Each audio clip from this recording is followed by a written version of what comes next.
My father controlled and manipulated my whole life, so I'm finally leaving. I, 20 have only ever had my father as a solid parental figure in my life, or as solid as it could get throughout.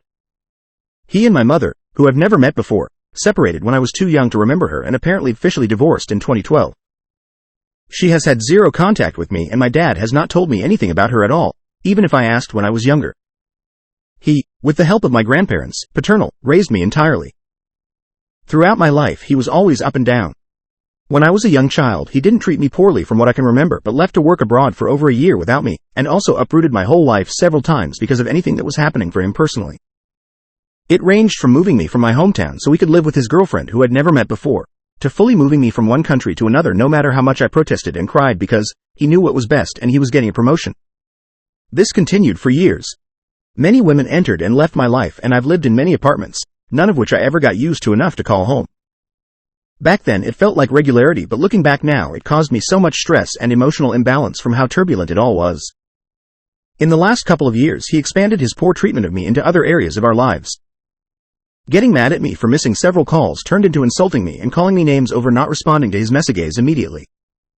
Being rarely frustrated turned into being always angry about the smallest mistakes or actions of mine. I folded a towel wrong meant a 15-minute anger fit, not washing the dishes meant a series of insults to me and my character, coming home 15 minutes late meant the silent treatment for hours. And even in the meantime he would love-bomb me when he could, manipulating me into thinking his bad side wasn't actually that bad because he was otherwise a good parent. I am embarrassed to say it worked. Jump to the present. I'm currently sitting on the floor at my girlfriend's house overthinking my plan for tomorrow. Me, her and her sister will be going to my house, packing a suitcase or two of the things I cannot part with, and I'm moving in with her, parting ways with my dad for good. That's been the idea since 2 days ago, and it solidified an hour ago. He spam called me, and when I didn't pick up he called me a useless, embarrassing creature, amongst other equally hurtful things. For context, the reason he got angry and called me was because I didn't respond to his message. It's time his actions got their consequences. Let's see if he's so arrogant and self-assured when he loses the only child he's ever had. Update. Hello Reddit, it's been a couple months. First of all, I want to thank everyone who commented on my last post with advice, and those who showed support in my decision. You were all very helpful and I believe I would have chickened out if my suspicions of the poor treatment weren't confirmed by so many of you. A lot of you also asked for an update, and I think it's time I give one. As for right now, things are difficult to say the least. I am a million times better off in this house where everyone accepts me for who I am as a person, including my ADHD and autism, and where I can set my own boundaries. I would be lying, though, if I said I don't miss anything about my life before at all. Here are some of the things that have been especially difficult for me to adapt to, forget. I have financially dropped many classes, for a lack of a better word. My father was well off because of his work, and he didn't give me much of his wealth as he expected me to earn my own money, but I was living a comfortable life where making certain payments, buying food, or treating myself was never a matter of worry. Now that I live away and without his financial help, in a household of 6 where I need to contribute, I find myself counting pennies. Don't get me wrong, I expected this and how hard it was going to be, but I have the right to struggle with accepting and adapting to it. The house is loud and I never have alone time. As someone who's ADHD, having quiet time and some alone time with my own thoughts or to simply rest is important, especially when processing heavy trauma such as has been this entire endeavor. Although my old house had 4 people in it, my father, his wife and her daughter, almost no one was ever home due to work, social life, etc. In this house of 6 people, GF, her mother, her sibling, her little brother, and their cousin, somebody is always at home. In the last 2 months, there have only been 2 instances in which I have been left in the house by myself, and it was only for a few hours. I have no issue with this, truly, and I most often appreciate the company. The only issue arises when I'm feeling mentally poorly, having a bad day, and need the silence and emptiness to process, but cannot. Even then, I obviously don't bring it up, as that's a personal thing. If I really need the space, I take a long walk outside, leaving my job and relying on people. As mentioned before, ADHD makes this whole change very difficult and, unfortunately, I had to quit my decently paying job for the sake of my mental health. I was only working part-time, but the line of work which I was in is extremely emotionally and mentally exhausting and time-consuming, and it was making the transition of my life horrendously more difficult to cope with. So I left. This has meant that, even though I've had the luck to save up some money to buy food and other essentials for myself as need be, I've had to rely on either my GF or my 2 best friends quite a bit.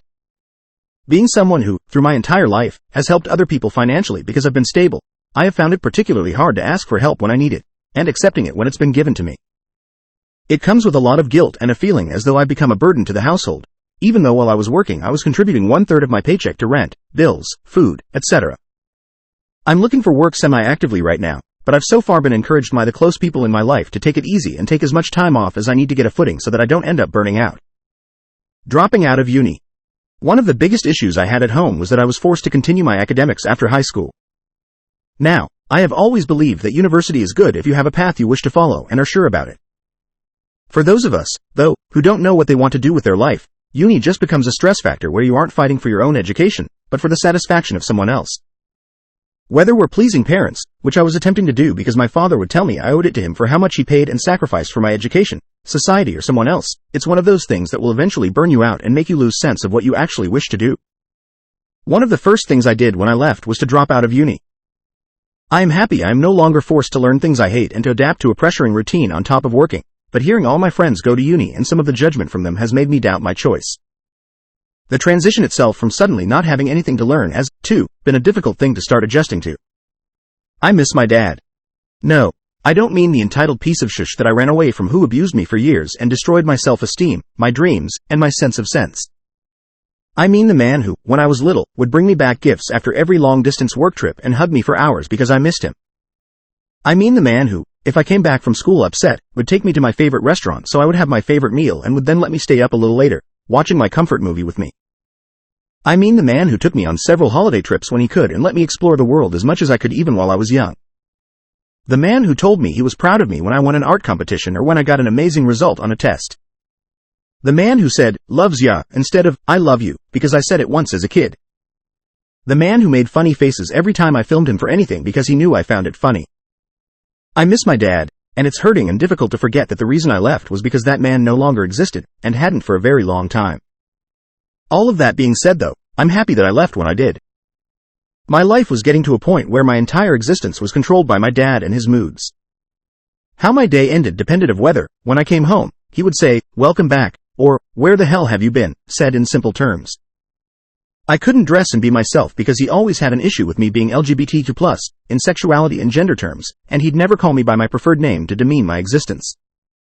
His treatment to me depended a lot on my grades in school and in uni, and not my personality, my treatment of other people, my way of expression, and other things he should have been actually paying attention to. Every little mistake I made was being blown out of proportion. I was simply unhappy. I was being mistreated. Here, I am myself. I am treated right. I am greeted with a smile and a hug when I am home. I am asked about my day and what I am doing. No one cares that I am no longer in uni, and I always get asked if my recent hobby project went well and if I was happy with it. People here are proud of me, respect me and my boundaries. For any kid out there struggling with narcissistic, entitled parents abusing them in whatever way, I encourage you to find a way out. Of course, stories are different and always complex, but the truth of the matter is that if you're being mistreated and suppressed as a human, you deserve better. Whether for you that means cutting contact completely and starting a new life, or simply moving away and keeping low contact, it doesn't matter.